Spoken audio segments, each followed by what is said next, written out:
Hello and welcome to the Place of Wrath and Tears. Tonight we are going to start with Matthew walking out of the one and only Sidevore shop. If you have seen a picture of a famous man wearing a suit in this time period, it was made by Sai, essentially period, end of line. And so, Matthew, how did it feel to kind of spend a bit of your afternoon in the heights of society in a different way? Not the old money way that you're used to, but in the bright and famous way. I think that it's both familiar and disconcerting. Mm-hmm. There's the familiarity of how people are supposed to treat him in that way, right? Like the idea of like, yes, people are kind of automatically, following what I say. They're treating me, in a way that I am accustomed to, that like, again, he's starting to more and more trying to get his bearings in this place, to make it feel like his. And then at the same time, he's not used to being in these sorts of like high society social engagements without Clara there. Oh yeah, that's very true. You are missing Yeah. And so using the sort of like having to have the glitz and glam of that without necessarily the social lubrication that, a charming and pretty woman on your arm, whether that person is, your sister, or quite frankly, when he went to like high society things before, it was his wife. Mm-hmm. Like, was she good at that? Oh, absolutely. She was high society. I mean, there are so many reasons why she hated Clara. Because like that was her job. And that's, very in that sort of gendered norm, right? Like the idea of the sort of dual pairing of high society with the woman is creating that sort of like, social lubrication and conversation that will be able to be used to facilitate, covering up for any faux pas that, might be made, that might be, all the benefits of soft power, essentially. Yes. And so I think that that's something that feels odd to not have that.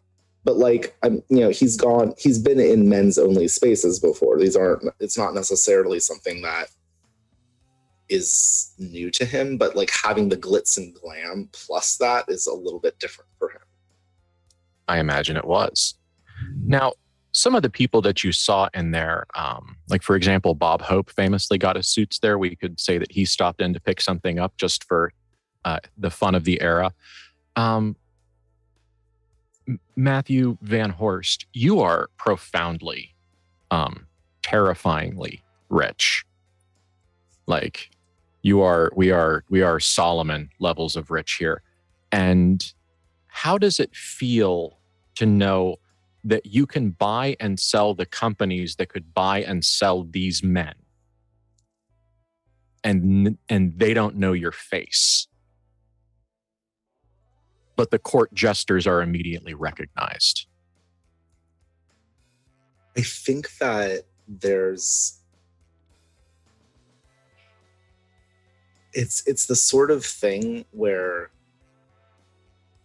I think that, especially because his father would have instilled a lot of sort of the viewpoint of how much power being the person pulling the strings is, I think that there's a level of pride that comes from that, but also a sort of jealousy that's inherent to any human being. Like, feel the desire to be known is very intrinsic, I think. Mm-hmm.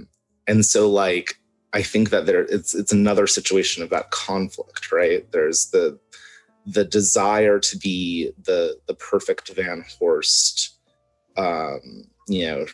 manipulator that Papa Mal always was so good at being.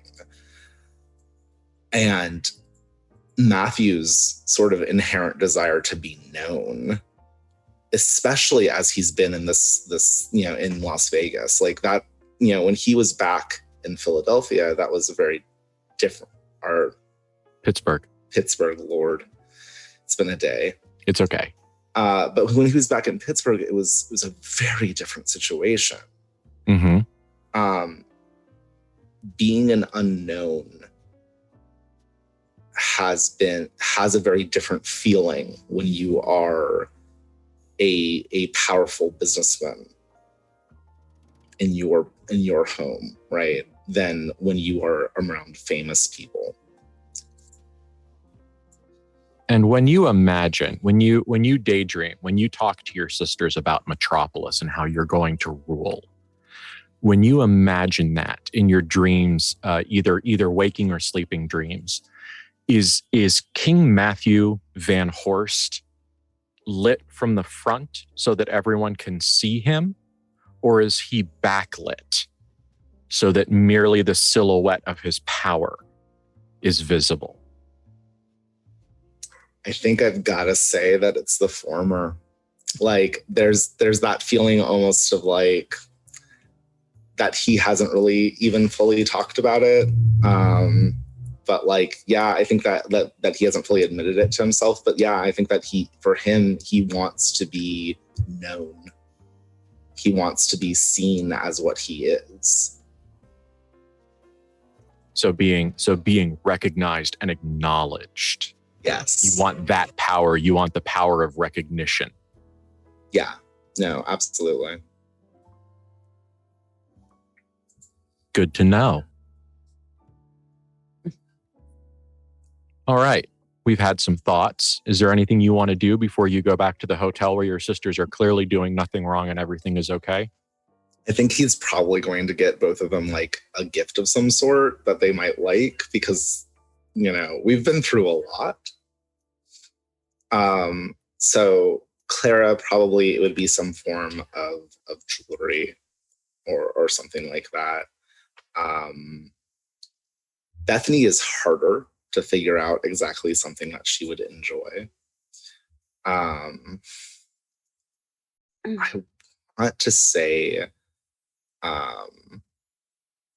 like an item that would make her life easier in some way. But I don't know enough about like the time period to know exactly what would be the best thing for that. It might literally be something that's like a really nice new lighter, like a utility item that is really good and nice. Because like for Clara, it is something to like, he knows that she likes things that adorn her, but Bethany likes things that she can use. True facts. Yeah, like he's not going to get like Bethany a bracelet. Yeah. No. The thought of two extremely sharp hairpins comes to mind. She can explode people with her mind. She doesn't need a weapon. No, I was thinking about floating ones. Oh, I mean, she could float them. It's true. Yeah. So I think that's great. What message are you trying to tell Bethany, your sister, with this? You guys have given each other gifts. You're siblings. I mean, you have a language of messages via physical object. So what message are you trying to give your sister with her gift? I think it's specific. It's specifically a message of trying to show that he knows that, like, let's say maybe if everyone is cool, yes, anding with it, that like, because Bethany, like all of us, smokes a lot. Yeah, we do. So like, let's say that like over the lighter that she'd been using has had some issues lately, and we can go with that. Yeah. But like the idea that like the paying attention to details of like knowing, one, that she rather would have something that is utilitarian than just pretty. I mean, It's pretty. It's a very pretty lighter. It's probably more expensive than a lot of really nice necklaces. But the idea of having something that is useful and the fact that it is a thing of knowing that it is more a message of, I know what you value. Mm-hmm. It's also because, yes, I would love to and that Bethany's lighter is being crap right now. I think that that's perfect because then it shows that Matthew, not only that, but has noticed a small inconvenience in her life that he would like to make go away. Yeah. And that is a beautiful gift. Like to not just like, I know that this is a thing you like. I know this is a thing you would appreciate more than, what your sister will want, because I know that you're different and I know that you have different tastes about things, but also I can just make this easier. This is a small inconvenience I've noticed in your life. And here I've gotten you something to like rectify that. I think it also like I'm paying attention. I think that it also plays well into how they've always kind of had like a very sort of a bond where they notice things that other people don't about each other. Yes. And, for better or worse, like Matthew and Clara are often so wrapped up in each other that they can't notice small details about each other. Because they're so in-depthly entwined. And I think that there's something that is less rose-colored glasses about the relationship between Bethany and Matthew, where like they love each other just as much, but they have a very like different perception, and they're able to see like the frustrations of each other, I think, more easily than like you might see it with others. And I do like that about them. Yeah, I do too. No, and I totally agree. And I think it definitely harkens back to a lot of the season 1 game stuff that we had between me and Matthew. That was very much like these very heartbreaking conversations they had about how they were the ones who were doing what Papa Mal wanted. And they were the ones who were going to play the game. And Bethany, her mental illness is the thing that got in the way of her being a society bride. But she's very, very, very gay and was prepared to go marry a dude and pop out a couple kids because that's what Papa wanted from them and from her and from that. And so having that tie also to Matthew and his first marriage and the like doing what is expected. I feel like that definitely like that. I notice small things that are inconvenient for you or about you or like ties into the way that they are more alike than they are different as siblings. I think it also ties into, and like to not mince words when it comes to season 1 stuff. They were both utterly miserable. For like 10 years of just being the ones who had to do what society and their father told them to do. Like, with Bethany being forced essentially under home arrest and Matthew being in a, completely loveless and undesired marriage that was in a lot of ways extremely damaging to both him and everyone else involved. And like the way that they basically leaned on each other with that and knew and saw each other in that sort of like the worst times when both Clara and Isabel kind of were able to leave. Yeah. And like leaving gave them their own troubles and their own whatever, but they essentially in the way that any child wants to like escape their upbringing at some point just to find out who they are or what they want to do outside of that. They escaped and Bethany and Matthew didn't. And have only sort of started to since Papa died. And also sort of haven't ever escaped it either, because we're still just taking his plan to the next level. We really are. I think that actually says a lot about them specifically, that like, I mean, they're both of them only really started finding out who they were at all. Yeah. At the start of when we started playing this. And, you know, even now, I think that they are still not completely sure. Oh, definitely. I definitely agree.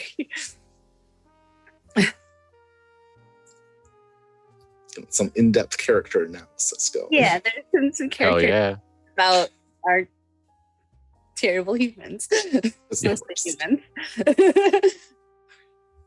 The one thing I do have to add is that absolutely Papa Mal's expectations for Bethany were very heterosexual and very reproductive. Yeah. But also, just to make it clear, if Matthew hadn't gotten his wife pregnant in about 18 months after they got married, he also would have gotten a sit down. Oh yeah, no, that. Yeah, I think, yes, all of the siblings definitely knew that reproduction was part of the plan. Yeah. Yes. Matthew's the only one who managed to do it. Well. Yeah. Yeah. Uh-huh. Second time's a charm. Mm. God. We do it nice because we do it twice, as a maintenance guy I worked with used to say. Mm-hmm. Mm-hmm. Okay. Yeah. So Matthew, you end up back at the Tropicana. Nothing from my side negatively impacts that journey. Okay. Back to the room, unless there's somewhere you want to stop first.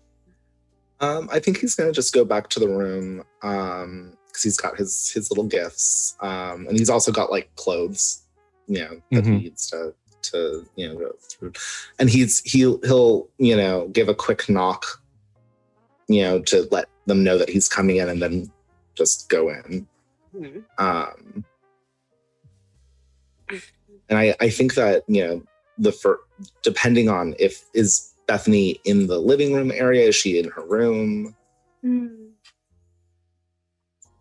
I'm trying to remember how Bethany dipped out of existence at halfway through the last game, because I don't remember. You guys had some conflict, and Clara was like, "I'm getting the hell out of here. I'm going to go take a walk." And Bethany was kind of like, "Psh, whatever, go." Then yes. Then I don't know if she is there. No, Bethany's there. Cool. That means that Bethany is out and in the living room, and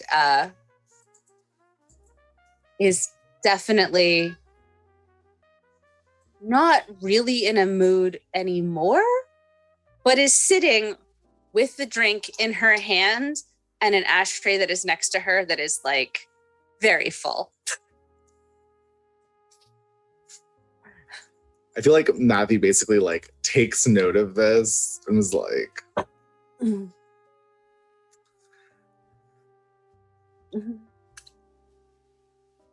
"It's good to see you." Yeah, good to see you. How are your suits? They're good. He'll kind of like lift them. I need to put them away, and he'll put like the two little bags in, and then he'll actually take the one that has Clara's gift in it, because he's kind of assuming that she's in his room. Yeah. And we'll you know, be like, "I'm just gonna hang these up and I'll be right back." And kind of like goes in, notices that the room is empty, hangs up the suit, kind of puts the bag on the table, because he's like, there's a lot of cigarettes. Bethany's alone in the living room. Just gonna check in on the situation. Hey, buddy. Like this is not the first time that there's been, you know, a tiff. Like, so I think that he's not especially worried or even surprised. It's just the sort of thing where he's like, "Well, I'm gonna deal with that first." I can only imagine what the 11th Death Angel, known as puberty, did to these people in a Good house Lord. all at once. Oh my God. So he'll sort of softly close the door and come back and pour himself a drink and go and sit by Bethany. He will take the little box out of the other bag and give it to her. Say, I picked this up while I was out. She'll open it and, see what's inside. And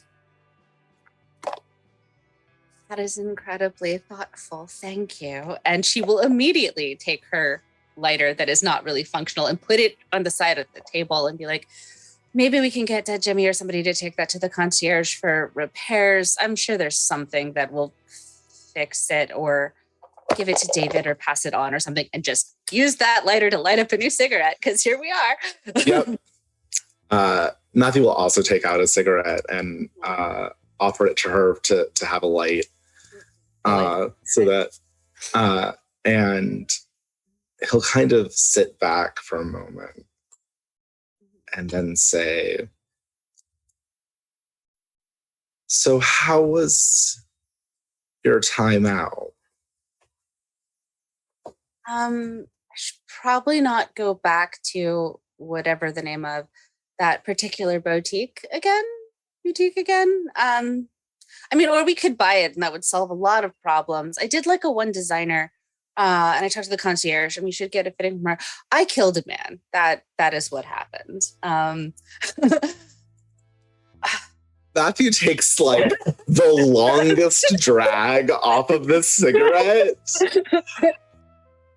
And it's like that sort of thing where he's like, as long as I'm inhaling, I don't have to say words. And that gives me some time to like figure out the appropriate response. Because like, it's like, there's that sort of thing where like, when someone who's very good at sort of hiding their feelings doesn't know what emotion they're supposed to show, where it's just like that blank thing of like,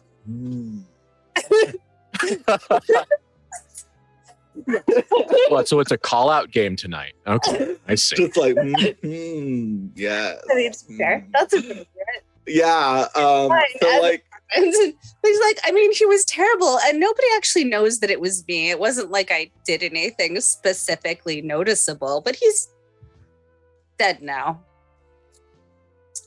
he will just like breathe out that smoke and then tap it and just say,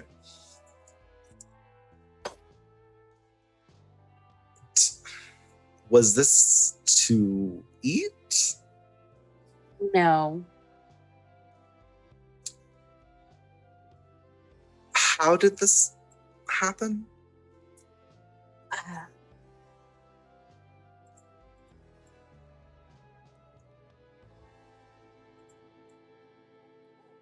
He reminded me of our belated cousin.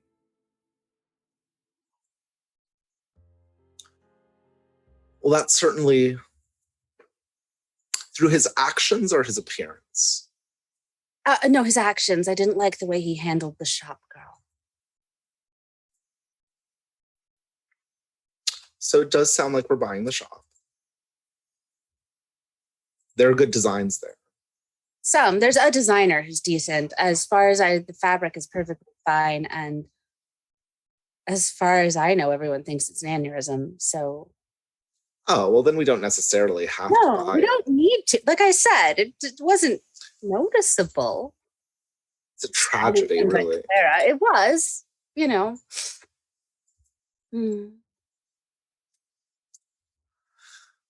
Putting aside the fact that you're just able to give people aneurysms now, Bethany. I just jiggled his brain around in his skull a little bit. We are going to need to be careful to not leave a trail of bodies in our wake. I think that's the first person who's not me who I've killed since we've been here. No. I'm not saying that what you did in this case was wrong. Especially if his actions were reminding you of our dear departed cousin. I'm just saying that this is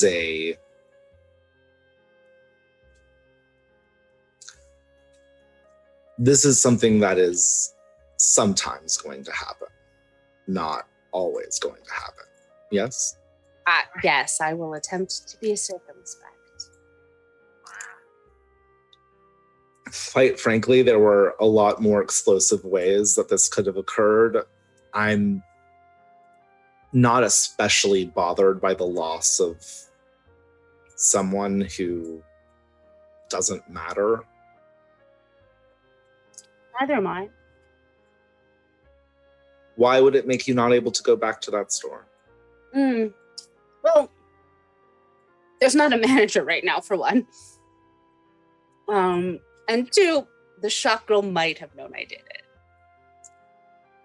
How? She gave me a look that seemed to imply that she thought I had something to do with it. She was very grateful. But that's more something that we should follow up on. Probably, shouldn't encourage that as a truthful ending. Keeping an eye on her might be a good idea. Well, if you're interested in the shop, it seems perfectly decent. And if there's a better manager, and that girl just needed a little bit of coaching, and someone could manage that, I'm sure. Putting one of our own people in the shop and having them be someone to monitor her, quite frankly, is a good way to deal with that. She knows we could buy the store. She wouldn't be surprised if we did. Yeah. I think that that's the easiest way to deal with the issue. There you go. Well, good to know. Yes. It would absolutely be the work of an afternoon to buy that dress shop. Just to confirm. If you wanted to do something hinky or make something happen in a very specific way, we'd need to roll influential friends. I think that for you to know a guy, but the main thing that he'd want to do is have someone just monitoring that shop girl just to make sure that she's not going to say certain words. And I'm good with being like, if we're able to buy the shop and using influential friends just to have someone kind of keep an eye on her and for whatever reason. And like the reason's probably a thing of like,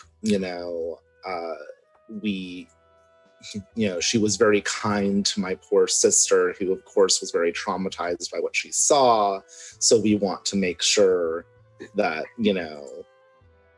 that she's in good hands, et cetera, might be like basically the story that he gives, because obviously Bethany was extremely traumatized by seeing such an event. Yeah, clearly upset. I think they went for ice cream. Yeah, it was very hard for her. She had to have conciliatory ice cream, and that was, it was just very difficult. So yeah, I'm happy to roll influential friends for that aspect of it. And he's basically just wanting to monitor to be like, I've seen how easily people can start to like open their eyes and start getting culty and worshipy in this place. And I'm just, if something starts building up around Bethany, I just want to know if it's gonna happen. Fair. That's fair. Yeah, I don't blame you at all. So that's a 13. Okay. All right. So noted. But yeah. Like he immediately, like, it's clear that he like calms down from his like, how do I even feel about this? The moment that like it is made clear that this was like an aneurysm of a shaky brain, as opposed to I exploded his head. Because like there's obviously a moment where he's like, oh no. Yeah, Bethany being subtle, quite frankly, seems to like have made his day. He's like, oh my God, she can be subtle. I'm so proud of her. He's learning. She's learning. Thank goodness. She's only had those powers for a little while. She's learning. It's great. Yeah. Yeah. Stuff's real loose and jiggly up there too. There's not a lot of. Mm-hmm. You can bruise that thing real easy. Skull's hard. Yeah. Man, you could just give somebody like a full top of concussion. Oh man, it'd be so bad. Horrifying. It's terrible. He'll kind of pause and say, is Claire still out then? We came back together and she went out after. All right. Getting more clothes? No, there's a flyer for this very strange apocalyptic nuclear church. And if we pulled a second one from Dead Jimmy, I know she grabbed one and probably needed it to go somewhere, but if there is be a second one, I'll be like, this, which was, yeah, and flyer. Yeah. It's Matthew, it's terrifying. Mm-hmm. Like it's a black and white poster. It's not very well made. Mm-hmm. But it has like a big mushroom cloud on it, and right over it, and like in fantastic 1950s lettering, it goes, "Thank God for the atomic bomb," and has a bunch of like Bible verse references. It looks like, and some other things, and you know, the light of creation, and a bunch of other like very strange kind of apocalyptic was the right word. Yeah. Language and imagery with an address. Okay. We had a bit of a disagreement and she went out. That actually seems to make Matthew more startled than or concerned than the flyer itself. Like he looks at the flyer and he's just like and like sets it down. A disagreement or a disagreement? She was in a mood and acting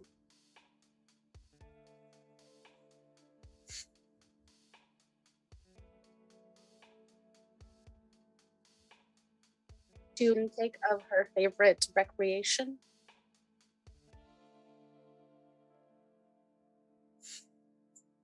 I see.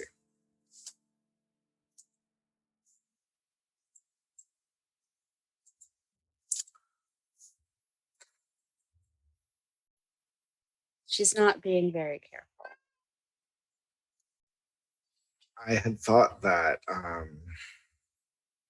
she was being a little bit more careful about that lately. I think the being careful might have gotten to her.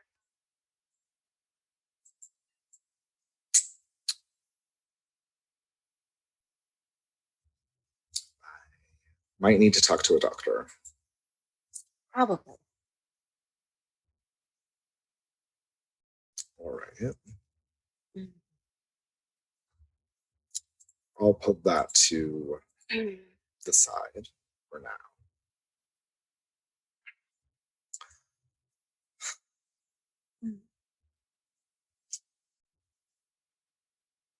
I mean, she didn't actually overdose, so well done there. Yes, but from what we've been told, she's not supposed to be doing that as much in her condition. She's not supposed to be doing that at all, I'm pretty sure, in her condition, but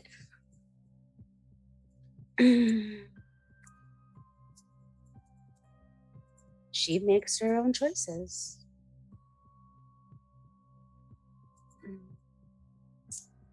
She was the one who wanted this. Yes, she can't decide what she wants more. That's not especially new. No, it isn't. So she went off to prove something. I don't know, that she's fine, that it's not a problem, that she can handle everything. You know how she gets. No. Giving her some time to cool off might be the better option. I don't know. No, probably. How worried should I be about her going out like that? By the time she left, she could walk. Well, there's that. She had a bit of trouble getting the alcohol from Jimmy. Mac knows about the church. This is not his problem because it's not happening at his tables. He seems to be very narrow in his purview. Yeah. To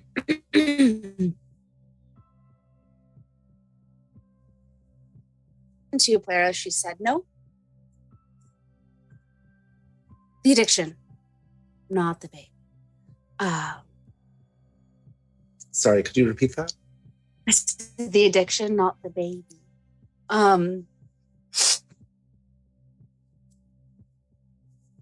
She seemed determined to prove to me that everything was fine and that she was in control while not. And so I thought it best to let her go, see this strange church, and see what she could see. We know that the bombs are powerful and can harness great magics. And if there are people who worship at the altar of the explosion, that may be useful to us. I think that she's probably the best person to go and check it out, at least. It's just frustrating that she wants to do it without her full faculties around her. She thinks that she's better like that. I don't know how to let her know that she isn't. I don't either. If I did, I would have said so.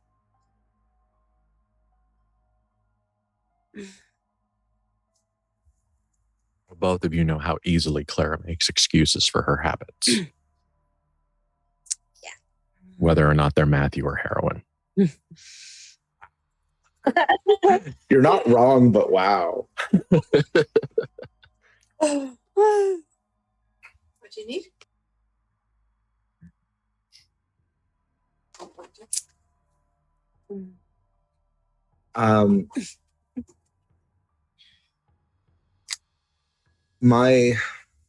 Matthew will basically finish his drink, probably a little too fast, in sort of a frustration, and pour another one and sit down.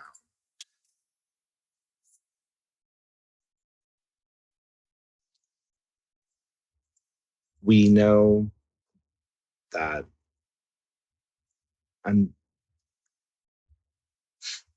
so she's dealing with that, and she'll come back when she's got the information. And then after that, we'll have a conversation with her, or at least attempt to.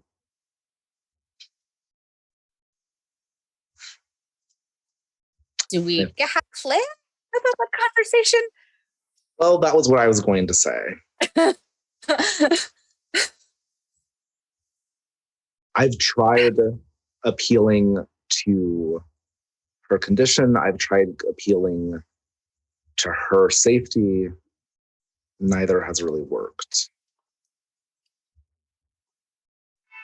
How much do you know about the specifics? dosing and how managing her. I know some. It wasn't this bad originally. It's been getting worse and worse. I'm sure. I don't trust her to manage it on her own at this point. I don't either. I thought that we were holding it for... We gave it back because she needed it. Yeah. And then she hit that pharmacy, or we all hit that pharmacy and killed that cancer thing. We're going to need to figure out... I don't know. But yeah, anyway. The problem that we have is that it's just going to make her resent us if we're the ones doling it out. No, I don't mean doling it out. I mean watching. We can't keep it on hold, but we can know what she's doing and we can learn what's not safe. I'm concerned she will stop paying attention to what is safe. And we should be prepared for that. We need to learn how to deal with if that happens. Yes. I mean, the reason that she was okay is probably because I threatened to call the concierge if she OD'd. Like,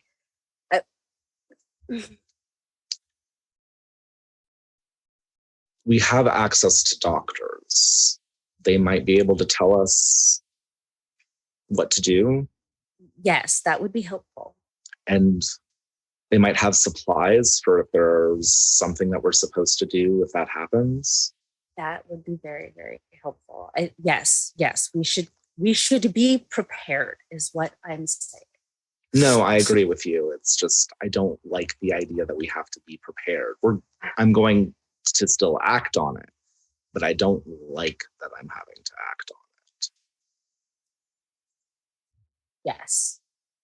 But she's not going to stop. I wish that we could make her listen. I don't think that would help. I can pull it out of her soul. I do not know what that will do. We can't treat each other like we treat everyone else. Exactly, Matthew. I don't. It's not. And I spent a long time without the ability to control what went in my body, so I don't think it's fair to do that to Clara.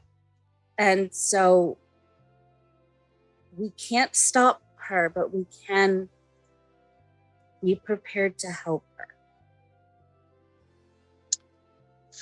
And it looks like I'm going to need to make some calls. That's probably for the best, and you should at least tell me what you learn.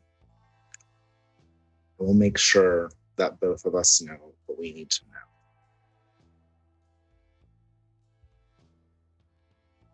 So, seems like I'm gonna be making some calls. Sure. Yeah, like basically what his goal is to reach out. I mean, Lord knows that doctor. Like I feel like it's actually likely that he's going to call like our doctor, because this is just a phone call, right? Mm-hmm. And our doctor's, deals with very wealthy people. I am sure this is not the first time that someone has called him being like, so how do you deal, like, just, crazy random happenstance hypothetical with an OD if it ever happened, Yeah. If I remember correctly, which is not a guarantee, the precursor to Narcan mm-hmm. is known and kind of available. So I imagine that's that you could, the Van Horsts could get it. Yeah, basically, we basically are going to be reaching out to the family doctor to be like, we need to know. Oxalone, please, and how do we use it? Yeah, basically, like, we need to get whatever materials we need just in case for, reasons. The reasons are we pay you. Yes. I mean, it's he's not the Van Horst's doctor without discretion. Yeah. Like he understands. And it's that sort of thing where, like, basically I feel like, we don't need to go into the very specific details unless you want to, of like, they basically need to get like a crash course in like, what do you do if someone ODs? I know that I don't have the necessary knowledge to role play that. Like, we can say, yes, we begin the process of doing this. And I think that's sort of where we're at. And then we will, in between games, look that up so that we know if it ever does occur, what to do. Yeah. But yeah, that is an intense subject. Yeah. I feel like harm reduction during the Cold War, there's a paper in that. Oh yeah. Sure. Oh yeah. And there's no good institutional treatments at this point either. Oh no. It really is very much so just like pick your cruelty. I mean, there's also the fact that, like, any kind of ways of dealing with this that wouldn't just be from the two of them would be something that would probably require taking away agency. And especially because of what happened to Bethany, like, that's just not on the table. Yeah. Yeah. Yeah. Pretty much. So they have. Oh, good. I don't think Bethany's putting anybody in a hospital. Nope. Can't do it. Yeah.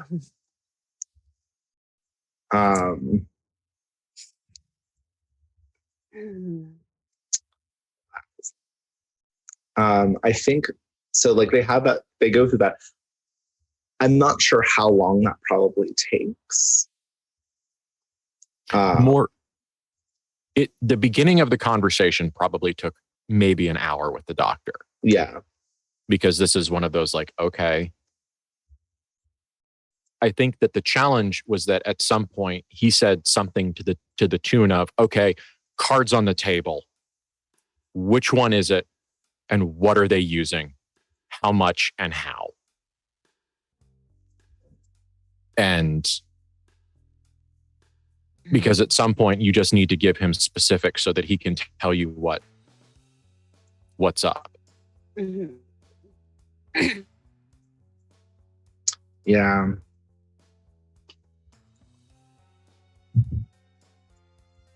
I feel you go. I was gonna say Bethany would want him to nudge Matthew because he was Clara's doctor for that terrible abdominal surgery she had.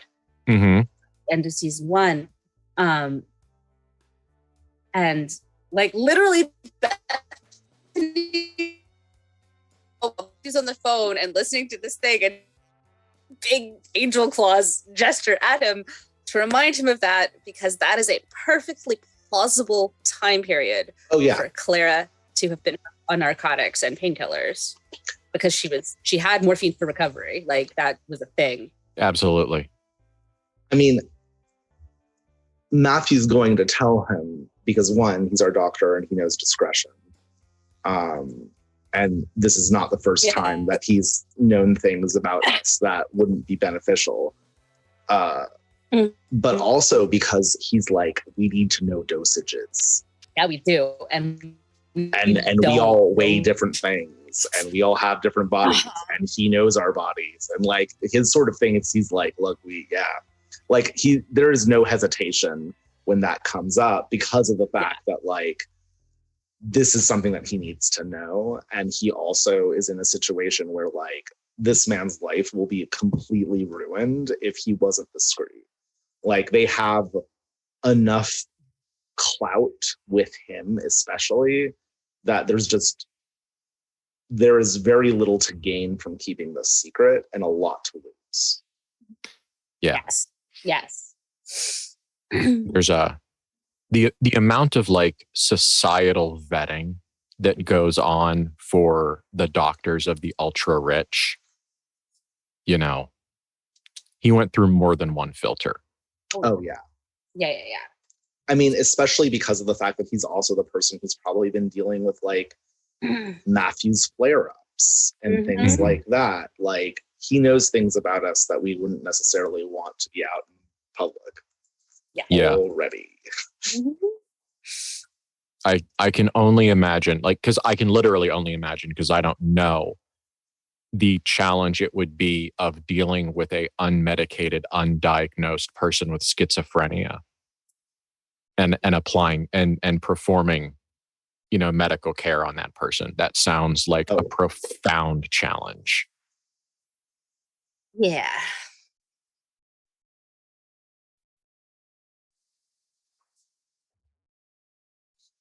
All right. That conversation goes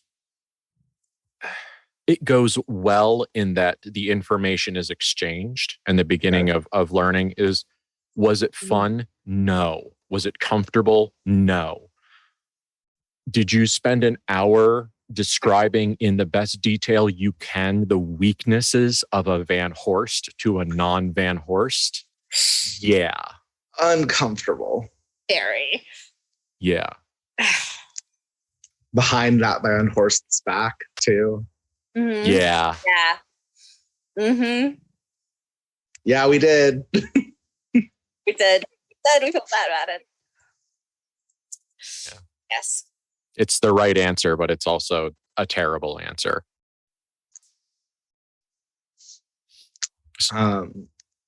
Yeah. So this was a fairly stressful conversation, Matthew.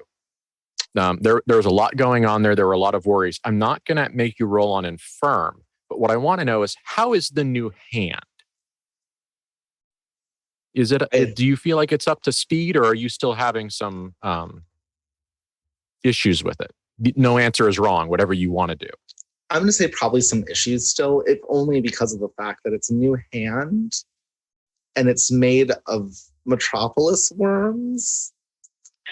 So, like, I feel like even if he wasn't having this incredibly stressful conversation, he'd be having some trouble with it still, on a number of levels. I think that it also hurts because he's been clenching it really hard. And that's not been great. But there's also like the element of feeling almost disconnected from his own body in that part. Like this doesn't, it's not his hand fully yet. Okay. That sounds right. Are you comfortable dealing with that? Yeah. Okay, good. Yeah. Now, how is it the challenge? Is it too strong? Have you maybe crushed a glass? Or is your proprioception off, where you're going after things in the incorrect location? I think it's the former. Like, it's not so much like crushing glasses, because luckily it's his offhand. But I think that there is certainly damage to various like arms of chairs and like tables and things like that have occurred.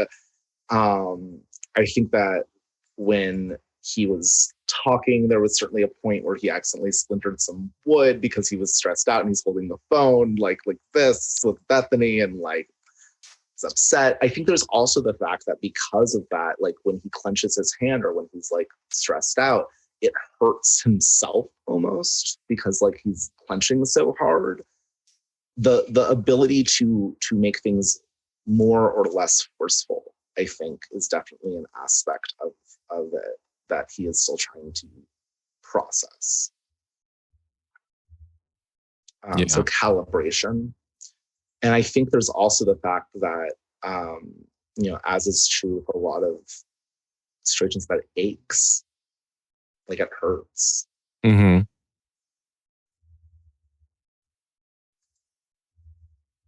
Yeah. I know it's something. It's a kind of a therapy question. But Bethany, how does seeing Matthew both being challenged by and then slowly working on overcoming the flaws in your gift? ? Mm-hmm. How's that rolling around in your brain? Oh, gosh,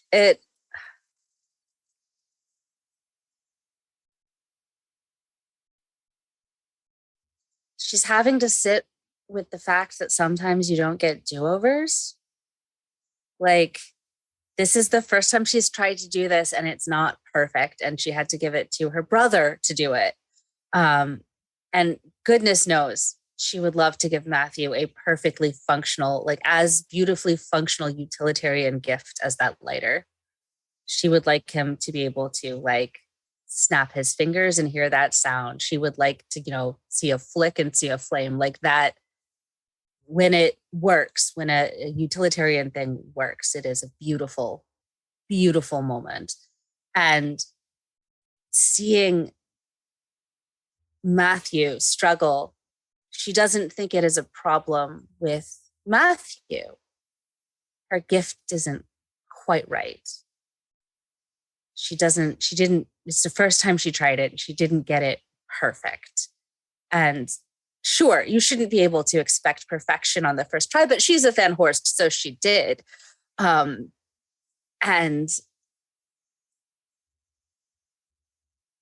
she's having to sit with, sometimes in life you don't get do-overs. Matthew has an imperfect hand that he has to learn how to use. And it's better than no hand at all. And it's better than dying, but it's not perfect. And she doesn't want to, like, somewhere there'd be a tinkering, like, desire to take it away, make it better, and put it back again. But that is not a thing that she can do. She can't, it's fused to him. It is holding that shape for him. It is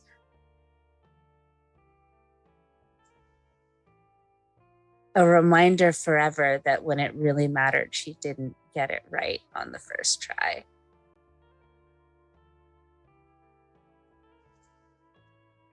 And how like a very particular angel you sound right now. Yep. True.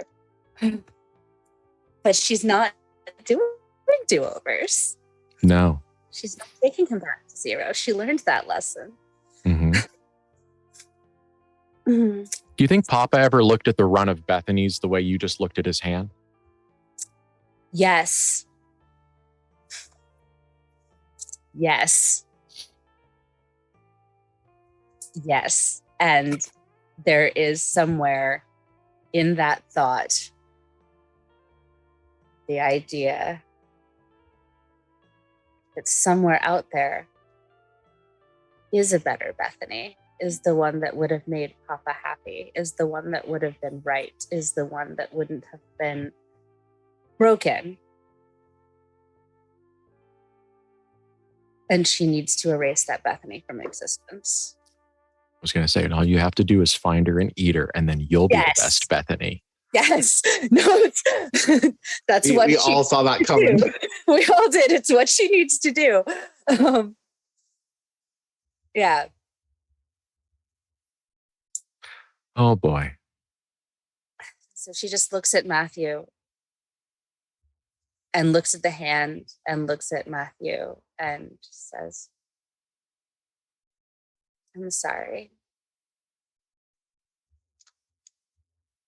He will put his human hand over hers, and he's still wearing the gloves that he's started wearing to keep from the problems of people being like, well, that's certainly not a person hand. But he basically puts his hand over hers, and looks at her and says, no one else could have given me this. When I had nothing, you gave me this.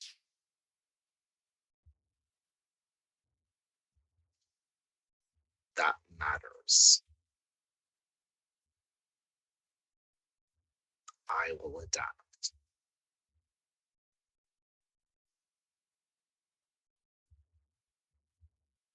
I just wish she didn't have to.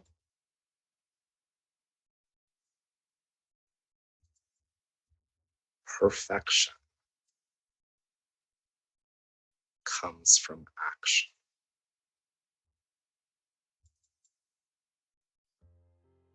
We are perfect because of what we are doing.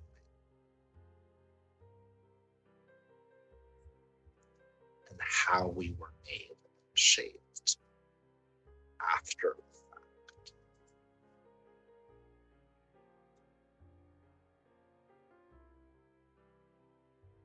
If something that you gave me needs time to be perfect, that isn't something that I see as an imperfection. It just means that I have to learn how to use it. She just gives Matthew a hug. He hugs her back. Like,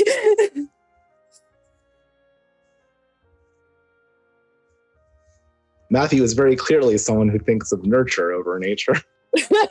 Quite frankly, he's like, and like when he is hugging her, he says to her, none of us were born Van Horsts, but we are Van Horsts.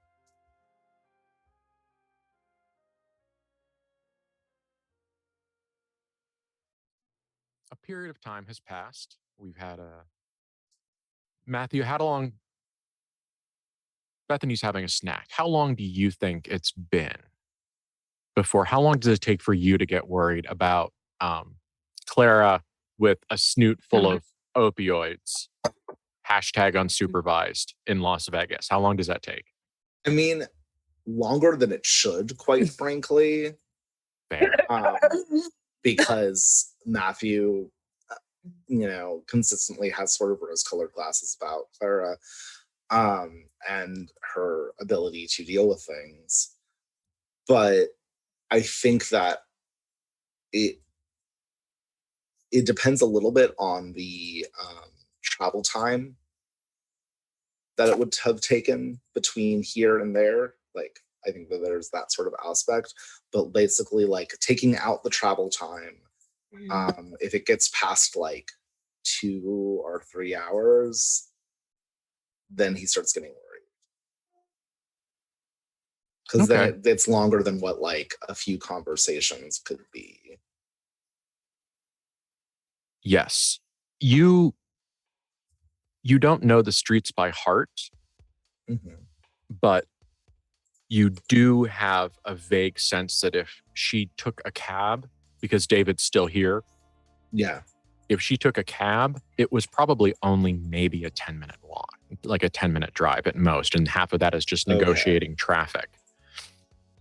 If she decided to walk it, a generally sober Clara with a mission could probably walk it in, I don't know, half an hour of not power walking, just a kind of a meandering pace. But, it's Clara and she's high. So she could be in the fucking bar 10 feet from the entrance of the Tropicana. Yeah. I mean, no lies. that's probably the first place that we're going to look once we worry about her. Yeah. Okay. For sure. I have terrible news. She is not in the bar.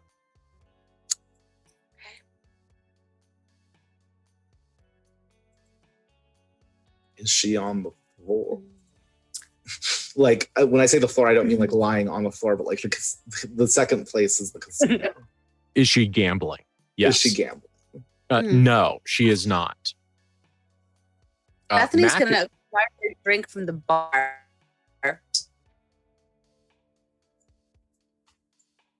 What the hell has happened to Clara? Because I'm sorry, say that again. That's her solution. We're blending in. Bethany's getting a drink from the bar. Mm-hmm. Yeah. Bethany's like, no, we'll get a drink from the bar that we came into to look for our sister. So we're not just looking for our alcoholic sister. And then we're going to like wander around with the drinks in our hands on the floor so that it seems like we're just casually schooling other Sir Clara. Okay. A little bit of everything Bethany's is fine camouflage. Yeah. Yes. Bethany's attempting to everything is fine camouflage the situation because that is a thing she knows how to do. Right. Mm-hmm. Okay. About her, not about her siblings, but she knows how to everything is fine it. So. Okay. Mac is here. Okay. So he's on the floor. He sees you both and just kind of gives you one of those like, I recognize you. Yeah. Yeah. A lift of whatever glass he's holding in his hand. Just that kind of, you know. That she's not here. The bartender hasn't seen her. Okay. You guys have been here for a couple of weeks now. Everyone kind of knows the Van Horsts. Maybe not the whole story, but they recognize the three of you together. And if two of you go, have you seen our sister? They have a picture of number 3. There's definitely an element of like Matthew is slowly getting a little bit more worried. Not panicking. But you know, when after he goes to look at the casino floor and like the high rollers table and all that other stuff, and there's still no Clara, he kind of power walks back. Like it's that sort of thing where like the movements are slightly stiffer. The walking's just a touch too fast. You know, it's sort of like that controlled stress that doesn't know how to come out outside of like sort of a little bit more aggressive gesturing. And he looks at Bethany and says, we should have David take us to the church. That's probably a good idea. So he will go back upstairs to go get David. Have you interacted with David since I want to say probably. I'm not sure. How long has on a real level, I don't know. It's complicated. How has he been doing since we, remade him? Yeah. Well, I mean, like he's the guy that Marcus Aurelius based his philosophy off of. So he's got the conceal don't feel trait as well as the rest of you. Yeah. But he seems to be okay. Okay. There's some evidence that he's wounded or damaged or still undergoing the process of repair, depending on how you want to slice it. But I will say that like there's not an intent, like when Matthew asks for him to take him there, the intent does not seem to be taking him for walkies. The intent seems to be we should have someone there who can drive well in case there is a problem. Okay. So like his tone and what his request is very much like the driver aspect Okay. not the we're going into a dangerous situation aspect. Now, how do you handle Clara's absence? Essentially, what he says is,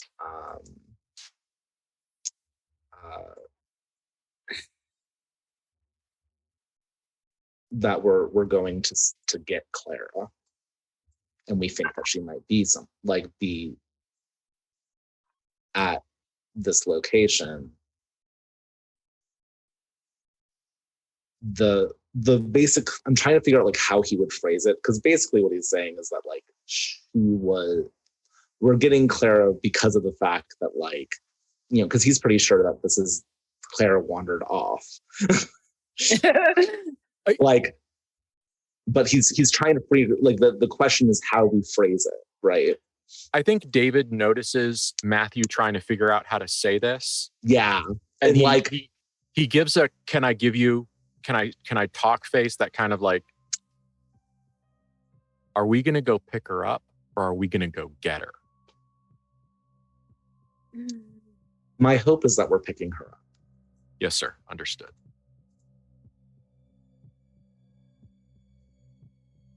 And like you can almost watch his internal machinery like cycle down to first gear. Like you could almost imagine like some kind of mental transmission spinning to a less aggressive gear ratio. And he goes and he gets the car. Okay. Matthew will go back down. Mm-hmm. And get Bethany, who hopefully has finished her blend and drink. Yes. Bethany's finished her blend and drink. We're down to ice. Good job. All right. Yeah. And Matthew will get into the front seat. And you get there, or do you want to do anything on the way there? I mean, if it's just like a 10-minute drive, Matthew's not doing anything. Is Bethany doing anything? No. Bethany is like, no, we're going to go get Clara now, who maybe did a stupid, but we have some basics of maybe how to deal with that ish. Depending on things, do you want to activate Sixth Sense? Yes, I think so. And it's not for like Clara's not there reasons. It's for if Clara has OD'd somewhere because we let her go off alone and we just learned stuff about how to maybe try to deal with that, then I can act first in it, is Bethany's reasoning to attempt to activate Sixth Sense. Legit. Ooh, we didn't roll well though, so hang on. Where's my sheet? Are we going to have to look up a fail state for Sixth Sense? I think so. Hang on. How badly did you? No, but my soul is 4. So I know, that's why I said how badly. I rolled a 7, but plus 4 is 11. So we're okay. We're in the middle. Any minuses? No, because minuses are only to keep it together and disadvantages. And Sixth Sense is an advantage. I haven't rolled schizophrenia, however, and I can. Oh, no. I know when you're going to roll that. Don't worry. Okay, good. That's at a -2 right now, I think. Yeah, that sounds about right. Yeah, because I should have an extra. Yeah, I have an extra. My sheet's gotten really weird about marking recently, but I'll fix it. Okay, so you got an 11. So you have 2 options. Mm-hmm. And it's act first. I'm holding to act first in case I found Clara ODing and no one taking care of her. Yeah, and don't forget, you get a Blues Clues with a move too. So don't forget. I will. That will probably come into play when surprises happen. Yes. But her intention in doing this is a hold on act first should Clara be ODing and no one doing anything about it. Yeah. Matthew, is there anything you'd like to roll or do at this point? I don't think there's anything that I have that would make sense to do that with. There's not really like an advance thing, especially. That's fair. Okay. Yeah. Mm-hmm. Every time something has gone wrong in this fucking town, it has been removed from the main drag where all of the casinos are on. Everything, the world gets worse the further away from, let's call them the neon wards, glow. It seems almost like there's something protective in all of these. Now, these are all, none of these are LEDs. These are full heat, full light, full temperature, lots of radiant energy in these lights. When you get away from that glow, though, much like going into the very, very deep, dark woods behind your house, the sun disappears quickly under those big ancient trees, and kind of the same vibe happens here. As you turn a couple of streets, it doesn't take much, and it's just a few streets away, and things are very different all of a sudden. The buildings are smaller, now they're one story, they're very blocky. The architectural effervescence of some of the casinos isn't in play here. And so David pulls up across the street from the address, as is kind of the way he prefers to do things. The vibe is a little wild. It looks like a place where someone could rent an office. It's a simple one-person door. It's maybe a glass front, maybe, but it's so plastered over with like posters and paintings and things, you can't see inside. And it's dozens of these eschatonic, apocalyptic, nuclear bomb, atomic energy is the light of God sort of stuff.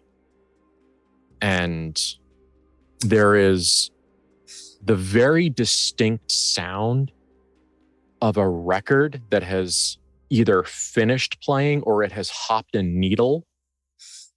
That kind of staticky sound of a record player at an extremely high level of volume. So you can kind of hear the little tick, tick, tick of the needle. And it kind of gives everything a weird staticky, insectoid, buzzy vibe. It's not thrilling. No. Yeah, that's Not great. Yeah. Not great. And if I remember correctly, I think it's called the Church of St. Peter's Light, the Church of St. Peter's Vision. Which that sounds like a deep cut.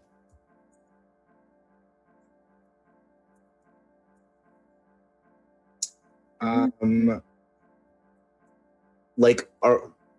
guess so. When we are going in, like we pull up, and we're gonna I guess Matthew's sort of going to be looking around to see first is Clara just around? Because we're still kind of in is Clara wandering somewhere? Yeah, at this point, we're hoping we find her passed out in an alley missing a shoe. That would be the result. Yeah. Much to her siblings' consternation, she is not passed out in a nearby alley missing a shoe.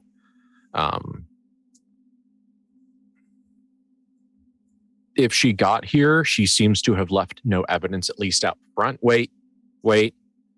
No. There is a cigarette butt right outside the door of whatever unreasonably pretentious brand Clara smokes. So pretentious. Yeah. I assume that she tried to use one of those extended filters until she kept losing them and then gave up. Absolutely. Yeah. Feels very on brand. So at this point, I am going to actually use I'm trying to get the little thing up. Is magical intuition. Mm-hmm. Mm-hmm. Let's see how that goes. Not well. Oh boy. It's fine. There's something about this building that just sucked up the nines. Oh wow. So I think I upped my soul to 3. Let's find out. Oh no. Because if not, then we're in a bad place. Okay. Nope, it's at 3. We're Okay. good. We're good. We're all good. I assume it's a 10. Yeah. It's a 10. We're good. Which means I can choose up to 2 options. One may be saved until later this scene. And I'm going to learn where the first one is. I'm going to learn where the illusion is weakest towards other dimensions. Okay. There is a ragged fucking tear in the illusion inside this building. Okay. Like, it's not a portal. It's not a gateway. It's not a nice organized something. It is,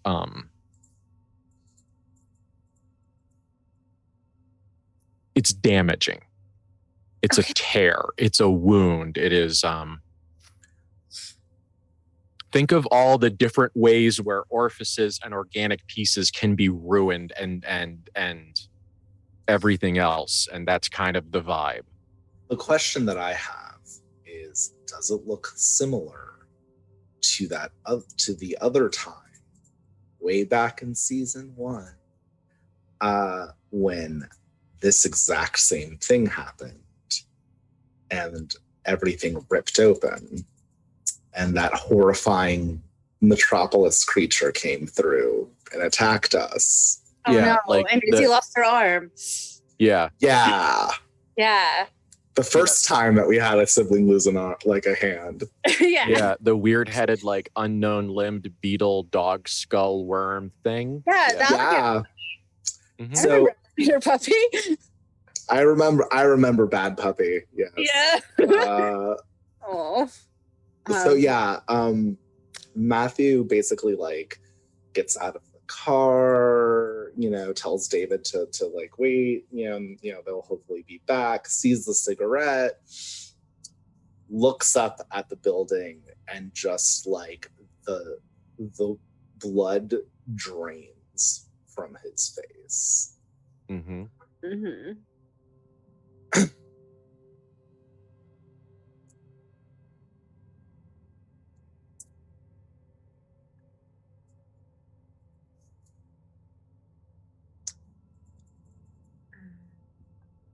And he will wait for Bethany to get out of the car. Yeah, Bethany will get out of the car, and as Matthew points out the things that he is now very concerned about, Bethany will start looking for things like blood. Things that say that, something tore through and was violent and awful. Well, as Kate goes and looks up what manipulate the illusion does, because she has that. It's specifically, we were told that it's inside. So he's like, there is something wrong inside. Yeah. Can he tell that it's a tear before he goes inside the building? Yes, because it is fresh and it is rough. Okay. Well, you're like, the illusion has been rent.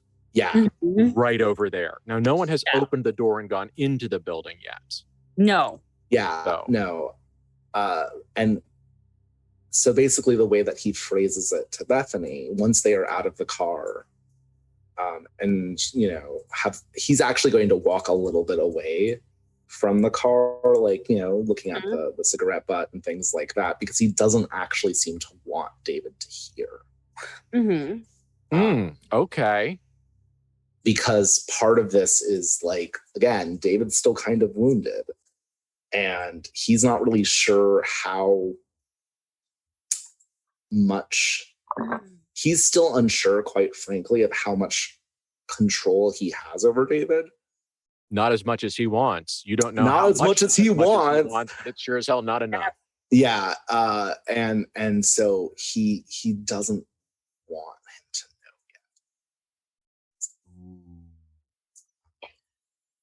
And he murmurs to Bethany. Like, he basically like nods towards the building, and then he murmurs to Bethany, it looks like how it did when Izzy lost her hand. Like an epidemic. It's a 50% rate now. Right? By the end of this story, everyone's going to have lost a hand. No. Bethany's lost several other parts of herself or gained them. It's fine. No. It's fine. We'll just eat more hands. More hands for Bethany's. More hands for more Bethany's. I don't know. God. Anyway, Bethany looks hands across Metropolis. Yeah, Bethany looks very concerned.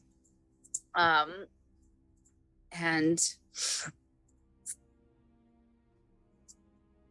oh,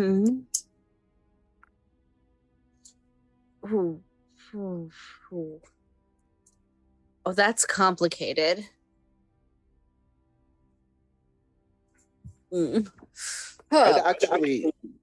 Can we actually do is it observe a situation? Like, basically, like, he's trying to see if something came through. And he's not like, and that's harder to do because we're not inside yet, but he's like trying to basically, and that's why I'm saying observe instead of investigate, is because like he's like trying to listen. Because like if there's something inside that is like trapped inside right now, he wants to listen for like if there's scrabbling, if there's like, that thing was very scary, and he wants to know if he needs to be prepared for it to leap at his face when he opens the doors. I'm going to give it to you for free. That's fine. Because under the rule of it's not, don't make it random if there's no fun in failure. Yeah. I'm all for that. It is sepulchrally. That feels so wrong. It is quiet. It is like tomb quiet in there. Like the only sound you hear is that staticky, raspy sound of a once again very loudly turned up, like at the maximum of its speaker capacity, record player. So it's mostly just kind of like that old radio crackle, it sounds like.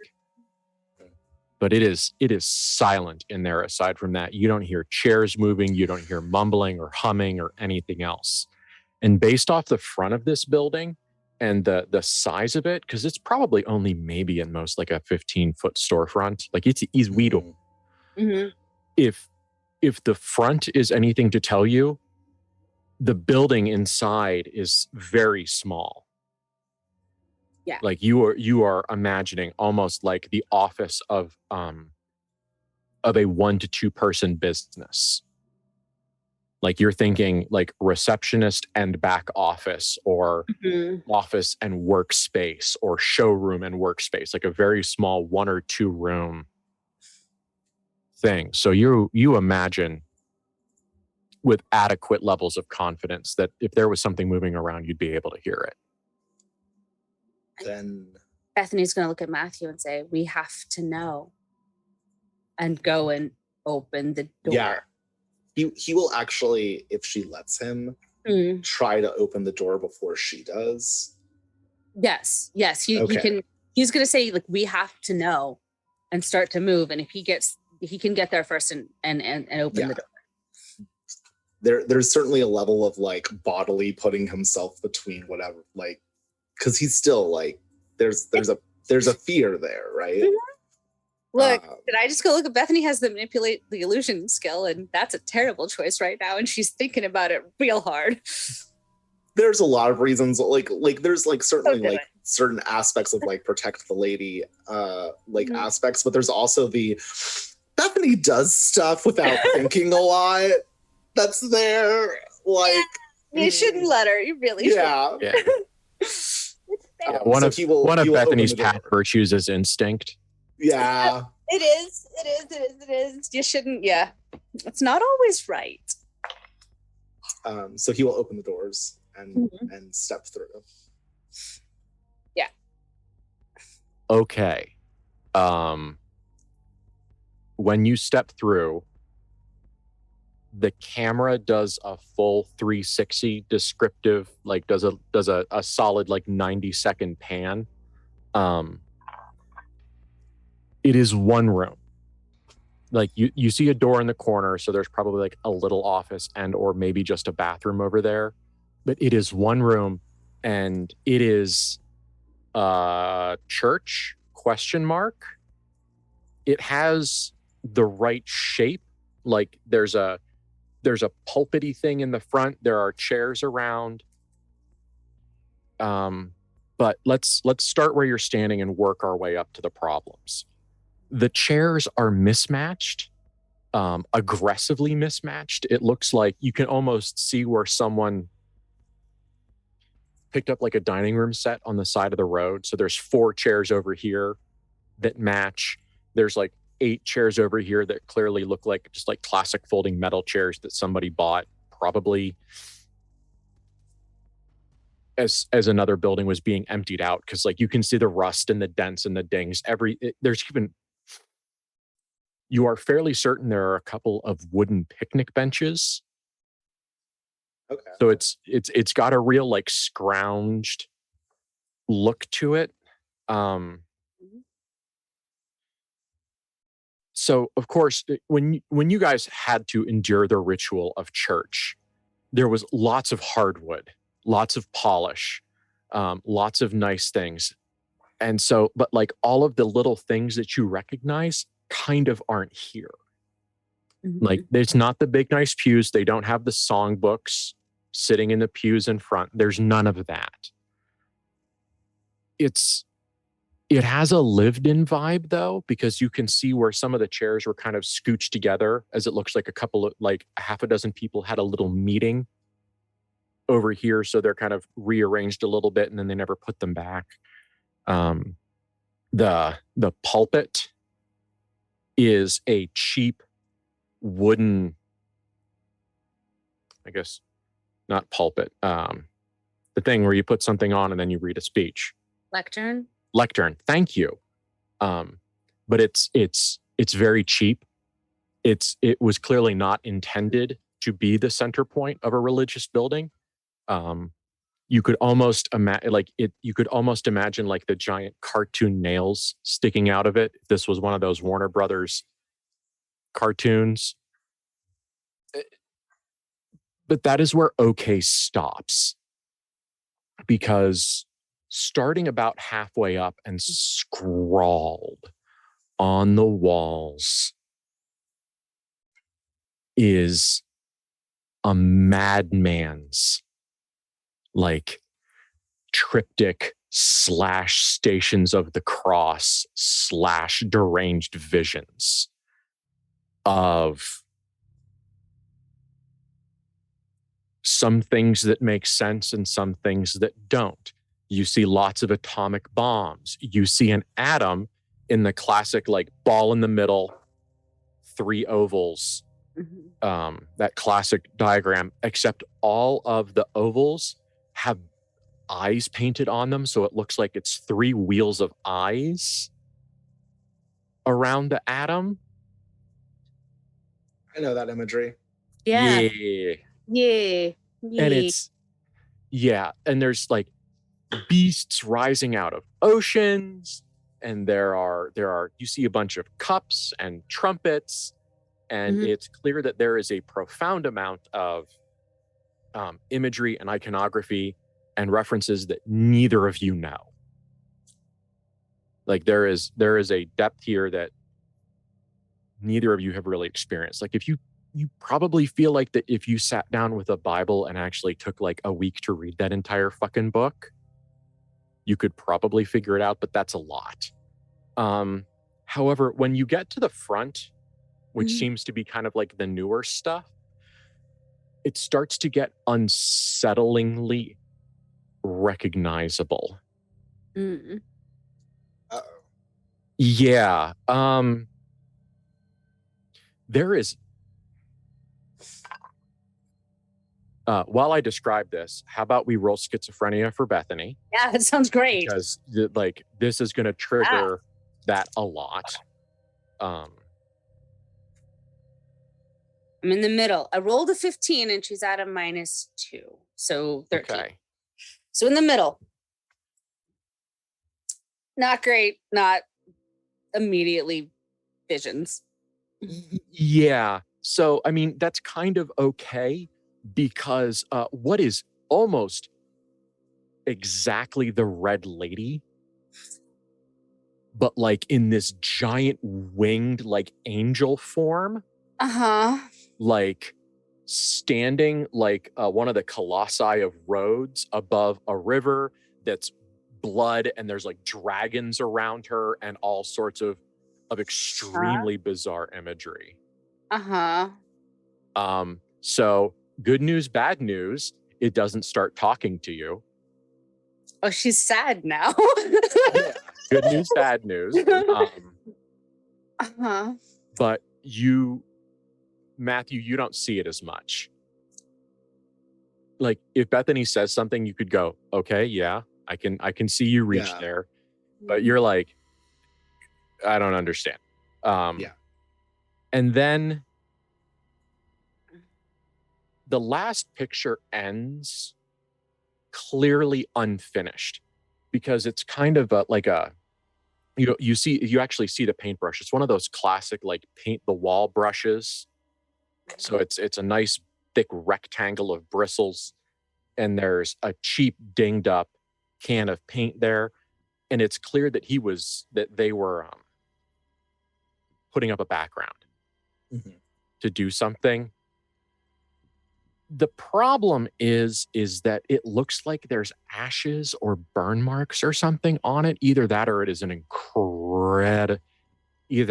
incredible charcoal drawing drawn by someone else that didn't do the rest of the artwork. But it is a silhouette of a kneeling man. Like it's like drawn somehow like in shadow, in burn against the wall. Well, that's concerning. Because like these are people who have certainly grown up during certain time periods in the US history. There's a very specific imagery of what that means.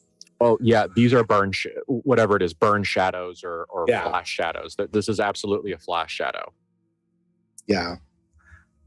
Especially with like all the rest of the iconography. Yeah. Okay. Not gonna lie, Beth is very distracted by Giant Red Lady and like has not noticed the last of it quite so much. That's fine. Continue on. She's staring. Matthew's going to let her do that for now because that's safer than probably other things. Yes, it is. He's going to turn his gaze towards where he knows the rift is. You mean the exact spot where that burn shadow is? Did think that was probably the case, but that's yep. Kafuj marks the spot. Does it seem like it's still open? No, this wasn't a gateway. This was a rupture. Like the verb that was used to create this tear in the illusion was a ruinous, damaging verb. This was not a gate. This was not a magic circle on the ground or a doorway in the basement next to the water heater or one of the other more organized things you have experienced. This is a tear. You can almost feel like the fleshy, savaged edges of the illusion, like trying to clot. Matthew, you've been hurt enough that you can kind of get a sensory recall of what it feels like when your skin's spread too far apart for the trauma to heal. He will, weirdly enough, he'll smell the air to see if it smells any different. He doesn't actually know whether or not there's like a scent that's left behind by this kind of explosion or anything like that, but he's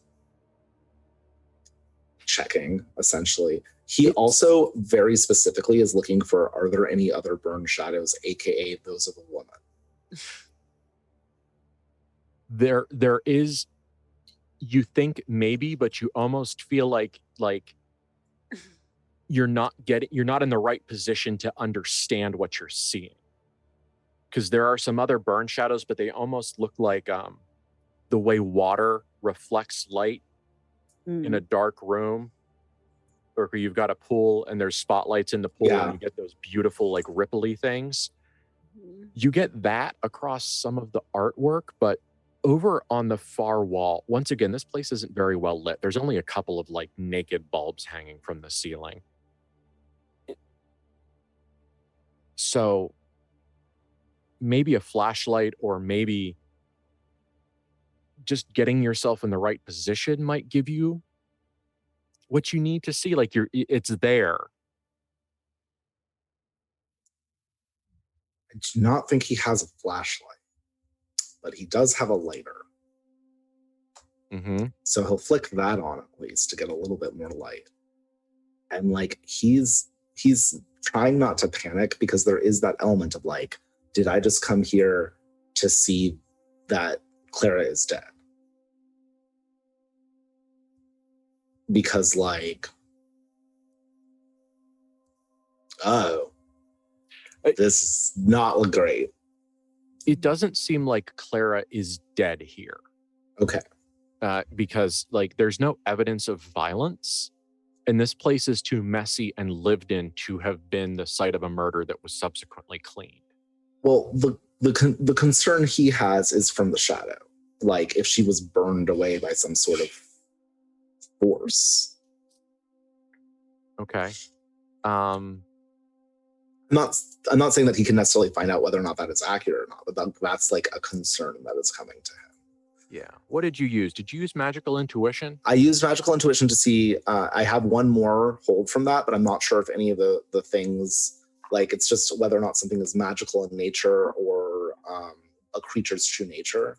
So I'm not sure that either of those really pertain. We'll just roll it in. Okay. Matthew, you get a sense that the epicenter of the energy that created these burns was essentially coming from the kneeling figure whose silhouette was flash burned onto the wall. Yeah. And that the best way to see exactly what's going on would be to put yourself in what you feel is the same position. Because that's going to put you facing directly into whatever energies have been dispersed. So Matthew will crouch in that position, because even though that looks undignified, it's not kneeling. It's not fucking kneeling, right? I was like, oh, that's a rough one. Mm-hmm. Yeah. He basically does like the equivalent, of a man in a suit doing the Nicki Minaj booty drop like position. Like technically like that sort of like sitting on your heels thing. I love how you went to Nicki Minaj and I went to like Russian Facebook Slav squat. I mean, now we know where our different medias come from. Right. But yeah. So he does that. It is terrifyingly immediately visible now with the right angle. There is an image, and you've known her. You know her shape in the dark. You know her shape in light. You know her bloody. You know her when you are mad with fever. You are fairly certain that you could find Clara's body easier than you could find your own. And so even though it is flash burn, and even though it's not, you can see the shape of Clara as she is kind of like some sort of arms out, maybe forward in this very evocative center stage pose. Standing right in front of this kneeling man as he does something that emits enough energy to char the walls. I'm going to roll to keep it together. And also roll for infirm. Yeah. Pick your Agreed.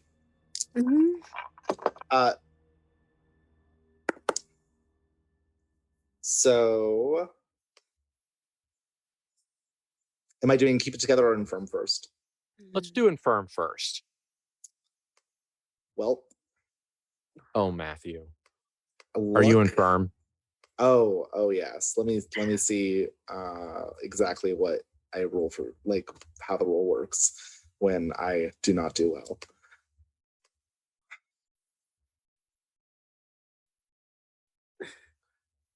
I endure injury with 2 harm is what just happened.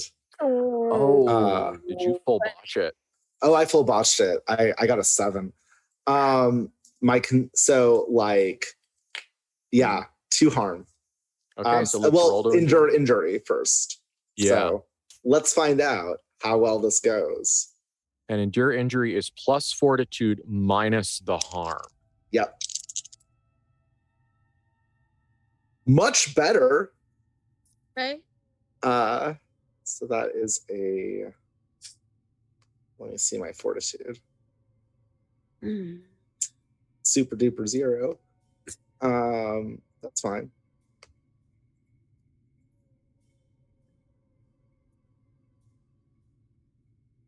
So that's an 11. Okay. So the injury throws me off balance. I lose something or I receive a serious wound. Okay. What feels good to you right now? I have Rolling had a some 15. serious wounds already. Yeah. So I would like maybe so the one thing that I think would be an interesting way of doing it, because I'm also going to make some bad choices, is to be off balance. Is to be off balance because I want to be in shock. Okay. Yeah, a little staggered, a little panicky. And then I'm going to do keep it together. Okay, let's see if you do. Okay, better. That is plus willpower. Plus willpower, yeah. Which I have much more willpower than I have fortitude. So that is 12. Okay. I'm gonna go with, I feel like either obsessed or haunted makes the most sense, or scared. I like scared. Okay. I was floating between recommending scared or guilt-ridden. Okay. Yeah, I'm good with that. Either focusing on Clara is in literally unknowable danger, or I let Clara end up in unknowable danger. But because of the fact that I am off balance through shock, I am scared. Am I in a situation where I have suffered enough shock that I can try to see through the illusion? If the answer is no, that is okay. Like using the power see through the illusion, or it's not just a power. Using the ability. The ability. I don't have Clara's power. Okay. When you suffer shock injuries, you distort your perception through drugs and rituals. Yes, I think that we can agree that in a measles flashback fever dream moment that you might be able to see things. So roll plus soul. For once in this fucking day, be better to me, guys.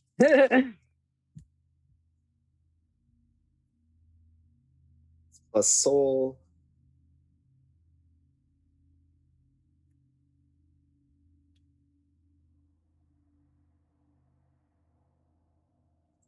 Okay, that is 18. Nice. Nice. So you break through the illusion. Now, before we do that, Bethany, in the period of time where Matthew started leading up to this, are you still entranced by the picture of your murder girlfriend? Until he not kneels. Okay. Yeah. She's lost in murder girlfriend land for like a while. Until Matthew crouches down. And then that is a weird thing for her brother to have done. And so it will attract her attention enough to see what happens and why he is doing that. Okay.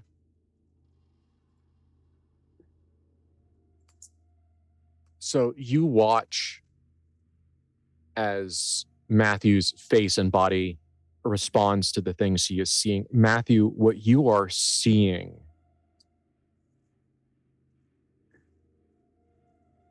is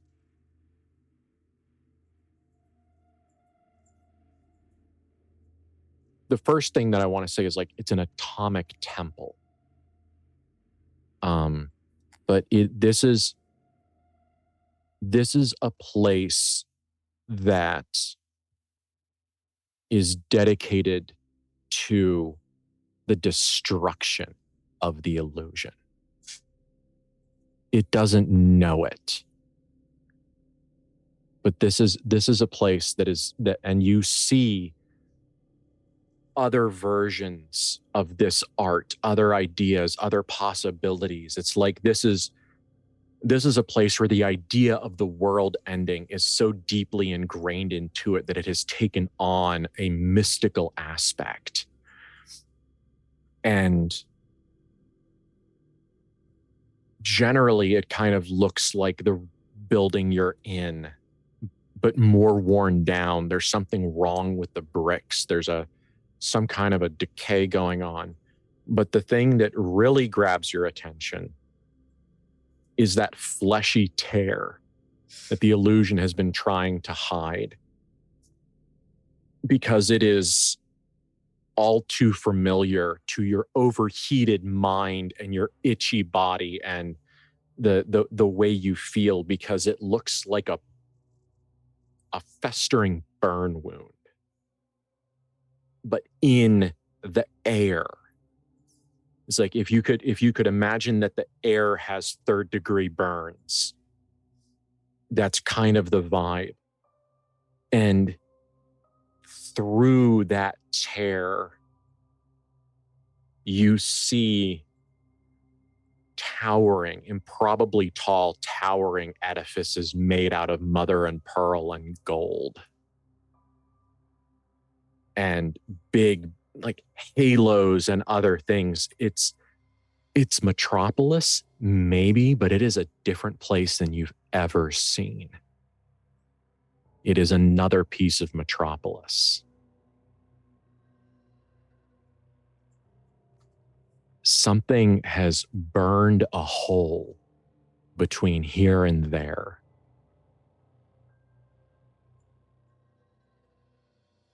And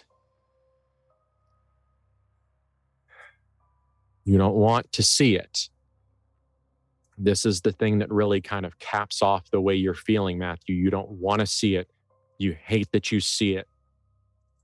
But there is a red, high-heeled shoe with the heel broken off, soaking up unknowable murk in a puddle on the other side of that wound. Matthew will stand, stumbling slightly, and will reach out a 2-hop hand to grip Bethany's wrist. And let's say it's the Metropolis hand. Hell yeah. It's a little too tight. It hurts. Yeah. Mm-hmm. And it feels so hot. Like fever hot. And there's already the red creeping up his neck. And his breaths are labored. But he is staring straight into that wound. And he says, without even looking to the side, she's through to another part of Metropolis, and we have to get her. Yes, let's go.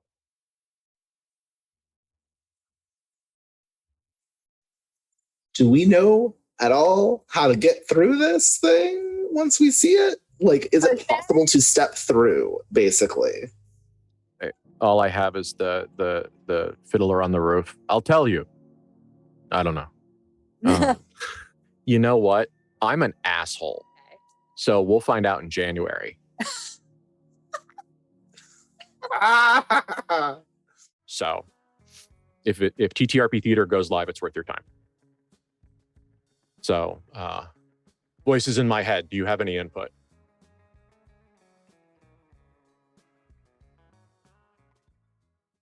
Remember, take care of yourself, take care of each other. Harm reduction does reduce harm. And if you act like the Van Horsts, go to therapy. And we will talk to you later.